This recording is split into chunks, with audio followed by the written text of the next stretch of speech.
کے بڑے بڑے بہادر، بڑے بڑے سورما، بڑے بڑے سپہ سالار،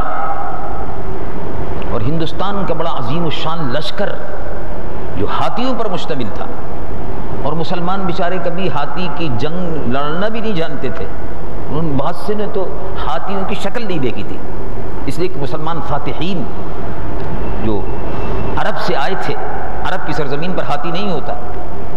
تو محمد بن قاسم رحمۃ اللہ علیہ، اور اس کے بعد محمود غزنوی رحمۃ اللہ علیہ، اس کے بعد شہاب الدین، اس سے پہلے شہاب الدین غوری رحمۃ اللہ علیہ، پھر صلاح الدین، یہ شہاب الدین غوری، محمود غزنوی، یہ جو بادشاہ آتے رہے افغانستان سے ادھر سے، تو یہ سب کے سب ہاتھی واتی افغانستان وغیرہ میں ہوتا نہیں ہے، یہ ہاتھی وغیرہ ہندوستان کی اطراف میں ہوتا ہے، بنگال میں ہوتا ہے، اور ہندوستان کے اور مختلف علاقوں میں ہوتا ہے۔ تو ہاتھیوں کے عظیم الشان لشکر تھے، اور مسلمان اپنے گھوڑے سوار اور پیدل سوار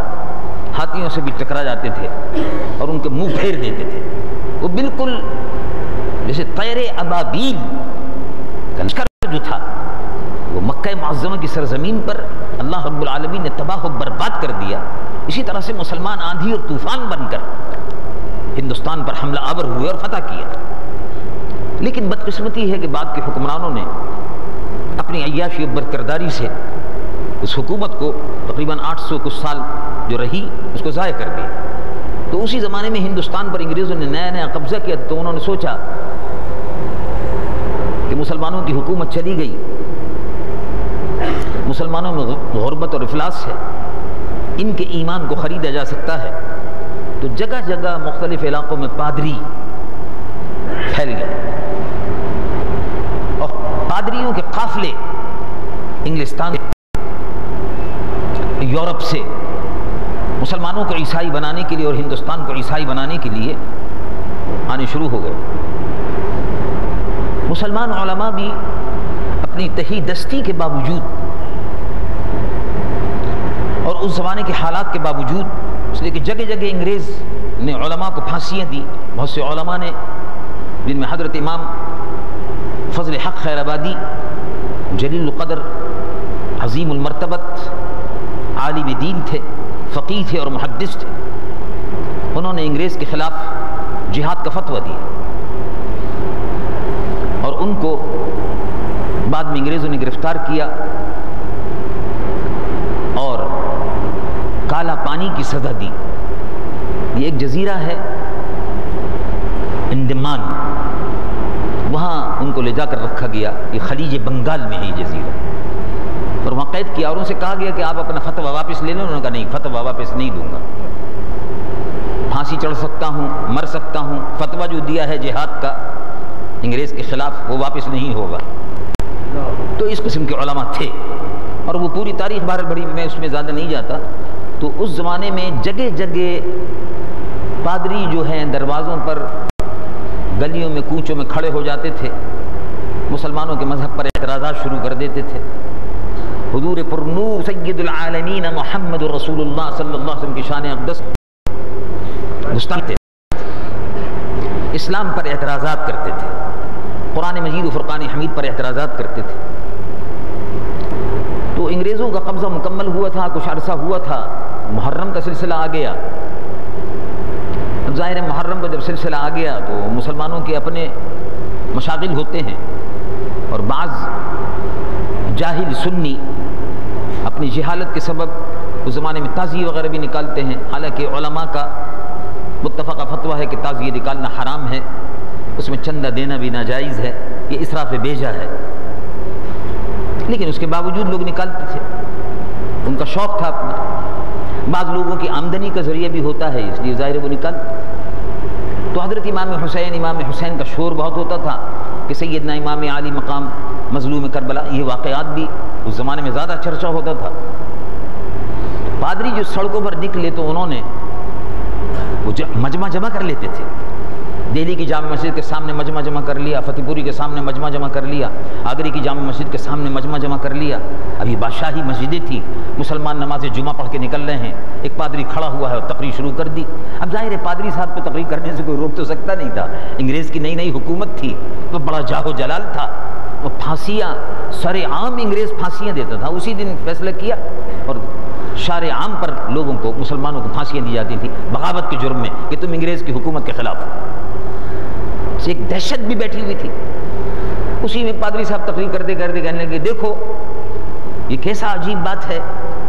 کہ مسلمان لوگ جو ہیں امام حسین رضی اللہ عنہ وارضاہ کو جو نواسہ رسول تھے، کہتے ہیں ان کو کربلا کی سرزمین پر بغیر پانی کے پیاس کی شدت سے تڑپ تڑپ کر ان کو مار دیا، ان کو شہید کر دیا، اور رسول اللہ اپنے نواسے کو نہیں بچا سکے صلی اللہ علیہ وسلم۔ بہت بڑا اعتراض تھا۔ اب ظاہر ہے بہت سی باتوں کو سن کر مسلمان اشتعال میں بھی آتے تھے، لیکن پھر سوچتے تھے کہ یہ اشتعال پیدا ہوگا، جھگڑا ہوگا، گرفتاریاں ہوں گی تو انگریز پھانسی پہ چڑھائے گا،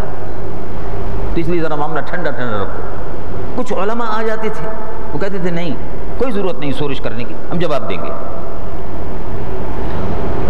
پادری صاحب کی تقریر چل رہی تھی، دیکھو امام حسین کیسی بے بسی سے مارے گئے، ان کو پانی نہیں پینے دے گیا، مسلمان بڑے ظالم ہیں، اپنے رسول کے نواسے کو مار دیا، قتل کر دیا، تیروں سے چھلنی کر دیا، وغیرہ وغیرہ۔ وہ کہتا رہا۔ ایک عالم صاحب جو تھے انہوں نے کہا کہ اب آپ کی تقریر اگر ختم ہو گئی اور آپ کی اجازت ہو کچھ بات ہم بھی کہہ سکتے ہیں۔ جواب وہ کہا نہیں، آپ کا حق ہے۔ وہ تو اصل میں مناظرہ کرنا چاہتے تھے، وہ چھیڑ چھاڑ ہو، اور اسی میں وہ سمجھتے تھے کہ کچھ مسلمانوں کو شوق پیدا ہوگا، واپس آئیں گے، عیسائیت قبول کر لیں گے شاید۔ لیکن ویسے کسی مسلمان کو عیسائی بنانا بڑا مشکل ہوتا ہے، اس لیے کہ اسلام ایک نور ہے، اور یہ روشنی جب سینے میں داخل ہو جاتی ہے تو بہت سے مسلمان جب اس روشنی کو قبول کر لیتے ہیں تو بلال حبشی کے نقش قدم پر ہوتے ہیں کہ وہ ہر سختی برداشت کر لیتے ہیں لیکن اسلام کو نہیں چھوڑ پاتے۔ چنانچہ اللہ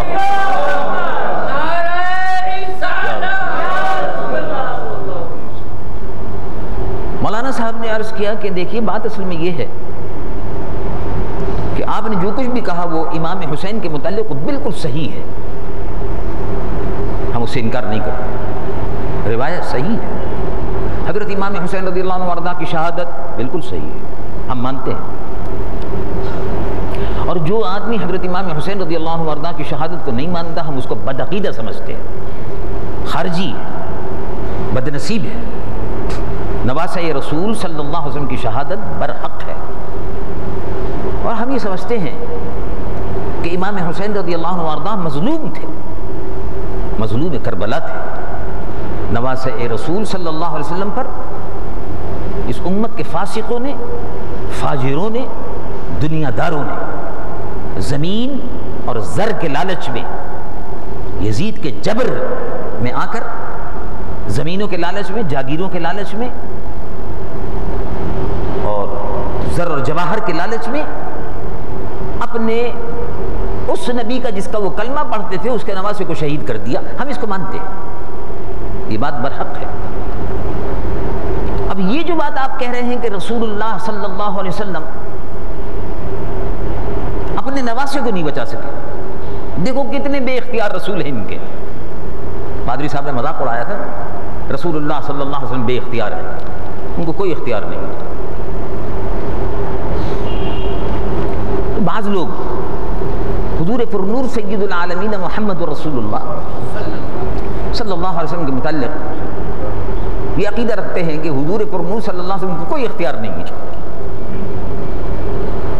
پادری صاحب نے کہا کہ دیکھو تمہارے رسول کو کوئی اختیار نہیں ہے، یہ تو بعض لوگوں نے تمہاری کتابوں میں بھی حال ہی میں لکھا ہے۔ اس زمانے میں کچھ لوگوں نے یہ تحریر لکھی تھی کہ جس کا نام محمد رسول اللہ صلی اللہ علیہ وسلم ہے اس کو کوئی اختیار نہیں ہے۔ تو پادری صاحب سے مولانا صاحب نے کہا کہ دیکھو اتنا بڑا اختیار ہے کہ ہمارے رسول کا جب کوئی کلمہ پڑھتا ہے تو سب سے بڑا اختیار تو یہ ہے کہ ان کا کلمہ پڑھتے ہی اس کو ایمان مل جاتا ہے، ایمان مل جاتا ہے۔ اگر وہ لا الہ الا اللہ پڑھتا رہے بیکار ہے، قبول نہیں ہے۔ لیکن جیسے ہی اس نے کہا محمد الرسول اللہ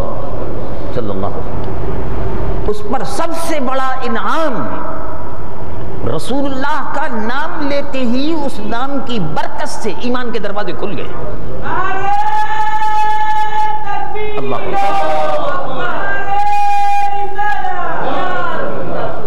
ایمان مل گیا. اور ایمان ملنے کے بعد پھر کیا ملتا ہے اس مسلمان کو وہ اس کا دل جانتا ہے. ایمان ملنے کے بعد پھر نماز ملتی ہے, روزہ ملتا ہے, قرآن ملتا ہے, رحمان ملتا ہے, یہ سب ملتا ہے, انعام سارے ہیں. وہ پادری صاحب ہم جانتا ہے, آپ سے بہتر جانتا ہے. لیکن آپ جو یہ کہہ رہے ہو کہ رسول اللہ صلی اللہ علیہ وسلم کو, مسلمانوں کے پیغمبر کو کوئی اختیار نہیں تھا, یہ غلط ہے. اختیار تھا, مگر وہ صرف اللہ کے رسول